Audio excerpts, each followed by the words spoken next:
And this is a very prominent undercurrent in the charismatic movement to this day. He had healing rooms. That might sound familiar. Bethel Church today in Redding, California, they have healing rooms. Well, he's the one that came up with it. He lived in opulent luxury while his followers lived in abject poverty. Many people died under his quote-unquote care, including a number of children, because he would actually withhold medical treatment from sick kids. And he was the forerunner of today's Pentecostal movement. John Alexander Dowie is quoted as saying this: "Don't be stingy with your money. If you do, the Lord may be stingy with his cures. No better today, sir?" Dowie would thunder at a debilitated cancer subject or a person with epilepsy. "Well, sir, if you are not better, it is your own fault. You either don't trust in the Lord or you are concealing some infamous crime. So if you're sick, it's your fault." Again, this is a common theme in today's charismatic movement. Frank Sanford, he was a native of the state of Maine. He was fascinated with Alexander Dowie, and he performed an exorcism on one of his friends, and then later took a walk out in the woods. And as he was walking out in the woods, he heard a voice out of the sky say, "Armageddon." If you're walking in the woods by yourself and you hear an audible voice say Armageddon, you're probably not in a good place spiritually.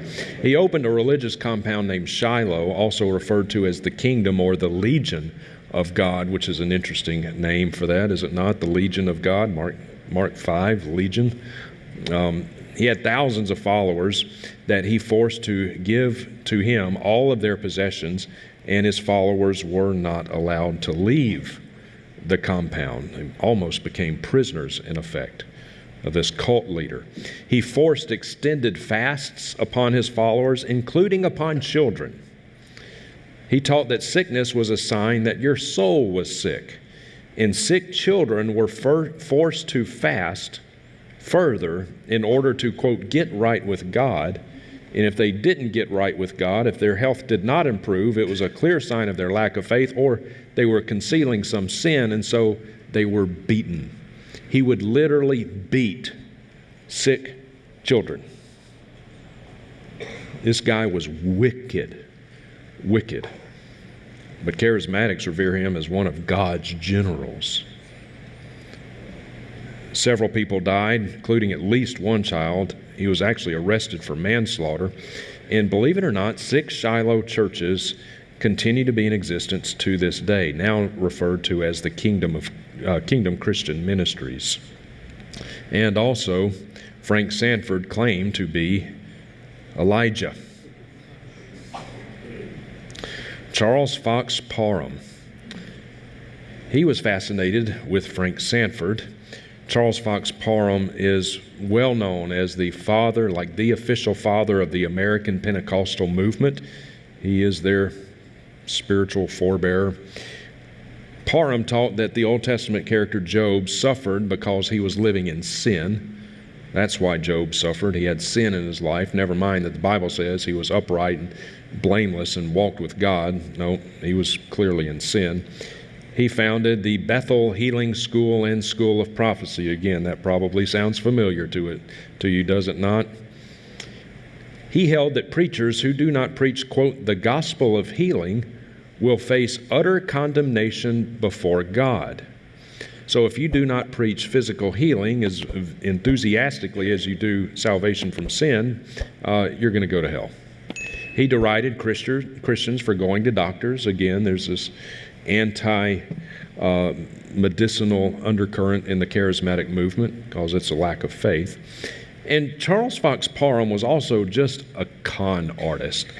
He had a couple of different scams that he used to raise money. One of them was the Ark of the Covenant scam.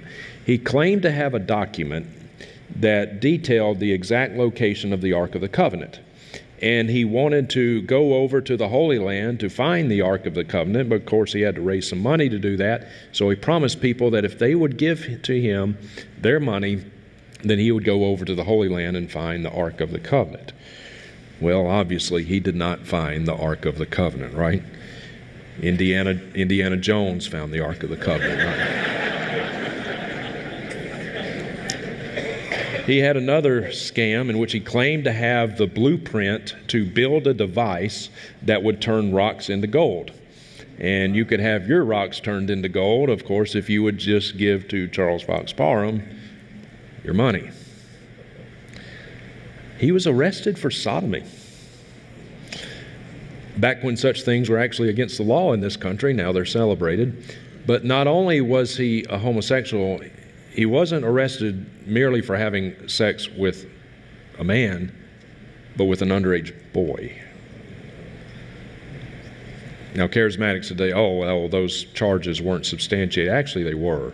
And he pretty much admitted to it, confessed to it. He's a child molester, a homosexual child molester. And like John Alexander Dowie, like Frank Sanford, Charles Fox Parham also claimed to be Elijah. Now, interestingly, and Scott touched on this or dealt with this morning, but Charles Fox Parham in his Bethel school, they initially actually had, generally speaking, the right understanding of the gift of tongues in that they believed that the gift of tongues was the ability to speak in a known human language, just not known to the one speaking it. Like me all of a sudden being able to speak fluent Swahili. It's a known language, it's just not known to me. And believing this, Parham sent some of his students, 18 of them, on ships across the ocean, one bound for China, one for India, and one for Japan, believing that once they got there, that the Lord would give them the gift of tongues and they would be able to converse with the natives in those countries.